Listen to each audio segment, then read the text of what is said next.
Israel is bombing Iran relentlessly. But the truth is, this couldn't have happened without collaboration of Arab rulers in the region. Israel used Syrian airspace to refuel its jets as it struck Iran. The jets which launched to refuel the Israeli planes took off from Al Udeid base in Qatar.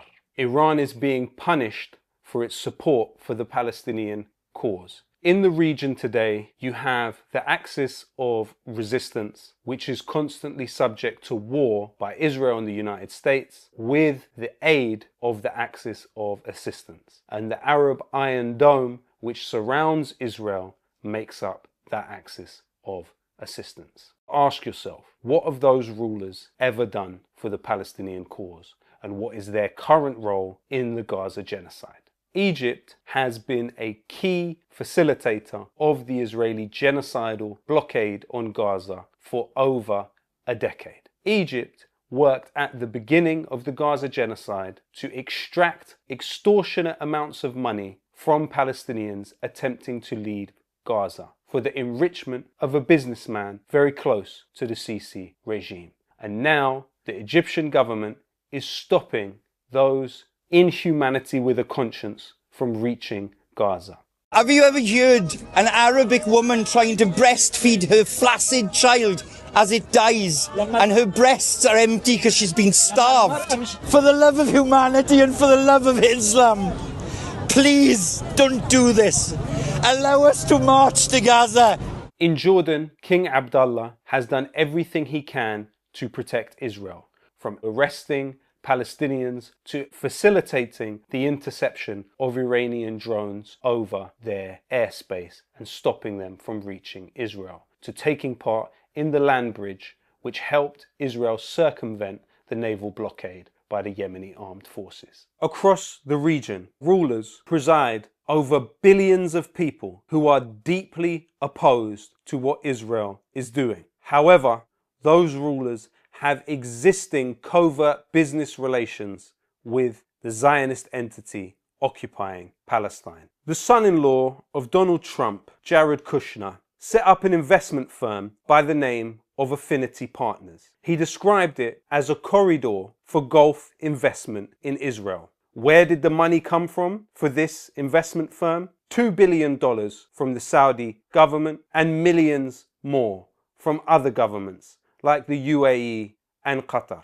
This Saudi-backed project, Affinity Partners, acquired ownership of Israel's largest shipbuilding company, the Shlomo Group. Following October 7th, the Shlomo Group provided military vehicles to Unit 5101. That is the Shaudag unit, which was responsible for raiding El Shifa Hospital. This company, Shlomo Group, provides the majority of ships for the Israeli Navy. So it's entirely possible that the Israeli ship which raided the Madeline, led by Greta Thunberg, was built with Saudi and Gulf money.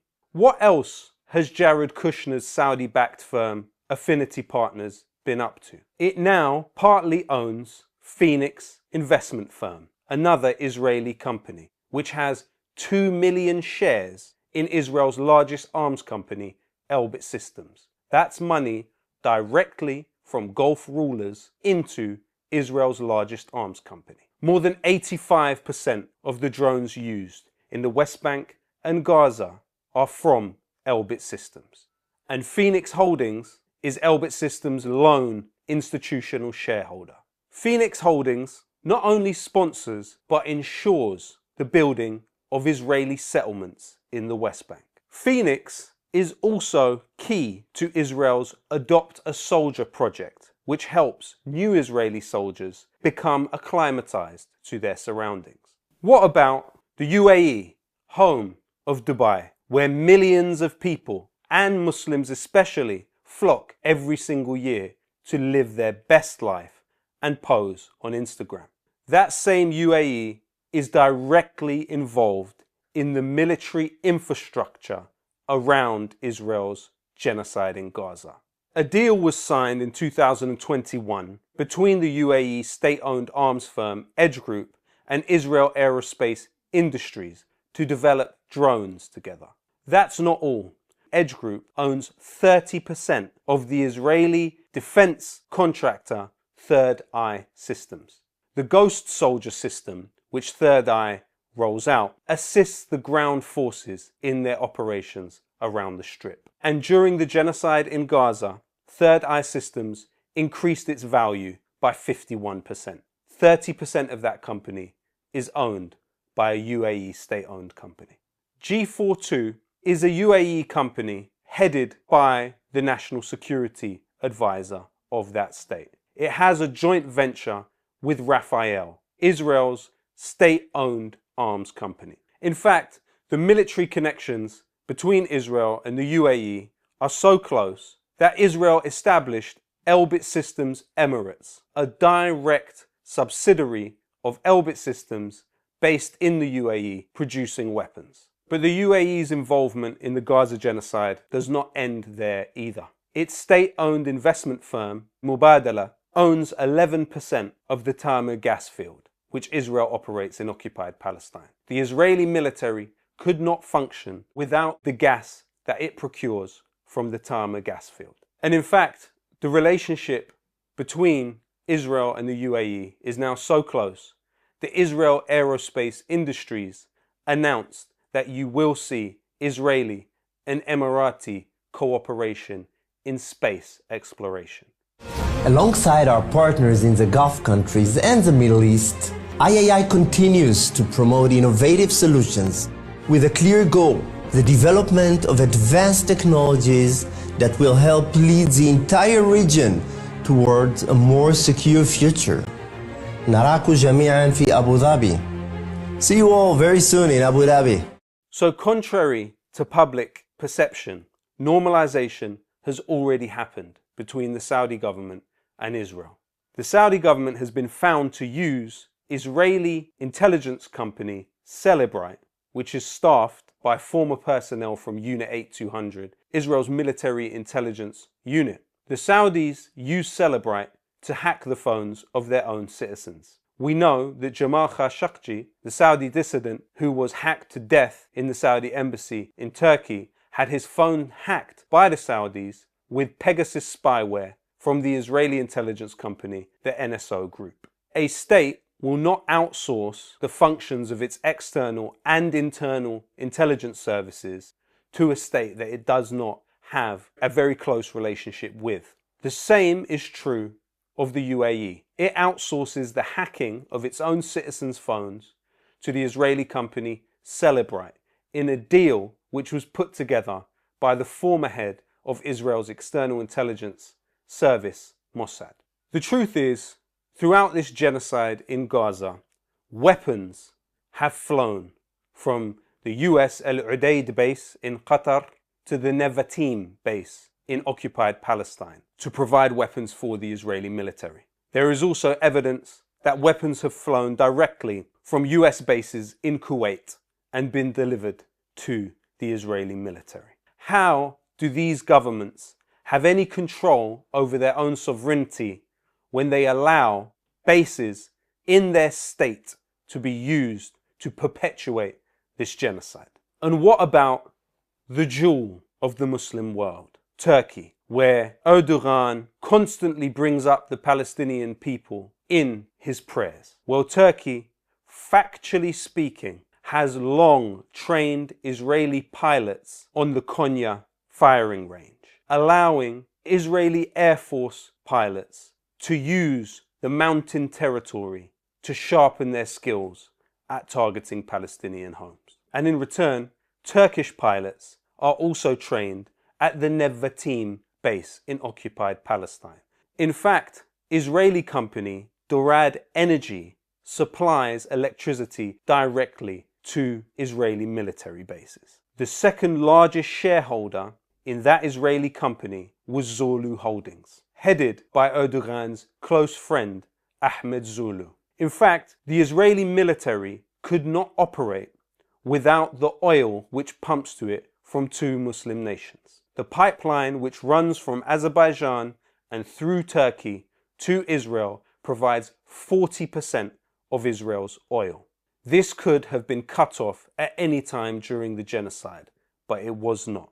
It was also exposed that 4,000 Turkish citizens went into the Israeli military and fought during the Gaza genocide. Where are the legal repercussions for those citizens? At one point, the Turkish government claimed that it cut the $10 billion a year trade it has with the Israeli government. But what was found? That in one day, the supposed trade with Palestine was massively increased. Ships, which supposedly were heading to Egypt, turned off their antennas at the last moment and redirected to the Israeli ports of Ashdod and Haifa. It was even claimed by Turkish journalist Metin Cihan that Erdogan's son, Burak Erdogan, was trading with Israel throughout the genocide through his shipping company. At one point, the Yemeni armed forces even struck a Turkish ship linked to the ruling party, operated by the Orash Shipping, a company owned by Saleh Zeki Sakir, a close associate of Erdogan's party. The Yemeni armed forces warned their brothers in Turkey to stop trading with Israel or they would be struck again. All of this is over a year into the Gaza genocide. What about Indonesia, the most populous Muslim country in the whole entire world? Despite the pro-Palestinian position taken by the government, you have several Israeli intelligence companies who have been able to implicate themselves into the functions of the state. For example, the NSO group, Kandiro, Wintego, and Intellexa are all involved in the runnings of the Indonesian security state from as far back as 2018. These are companies founded by former personnel of Israel's intelligence unit 8200. What about Pakistan, the only nuclear state in the Muslim world? Despite the fact that it has a very pro-Palestinian position, the internal intelligence functions of Pakistan are aided by Israeli company Celebrite. Pakistan uses an Israeli intelligence company, Celebrite, to hack the phones of its own citizens. All of this, when taken together, amounts to grand betrayal of the Palestinian cause and collaboration with Israel's project. What you're talking about here is a global network of intelligence agencies who have developed a reliance on Israeli technology, which renders the governments which supposedly control these agencies subject to extreme levels of leverage against them. If Israel has been able to integrate itself with the security services of states around the world, what does that mean for the functions of those institutions? How free are those politicians themselves? Greta Thunberg, a non-Muslim Swedish activist, said she is willing to die to deliver 100 kilos of flour to Gaza. Ask yourself, what have the rulers of the Muslim world given to Palestine? Despite the fact that those rulers have vast armies and navies at their disposal, they could not muster one act equal to that of Greta Thunberg and her friends. No title, no army, no government, no money, just conscience and humanity. This is a very important story which I am very grateful to Double Down News for publishing. There is a reason you won't see this story anywhere on the mainstream media. I hope that you can continue to support the work that they do here by becoming a member of the Patreon now.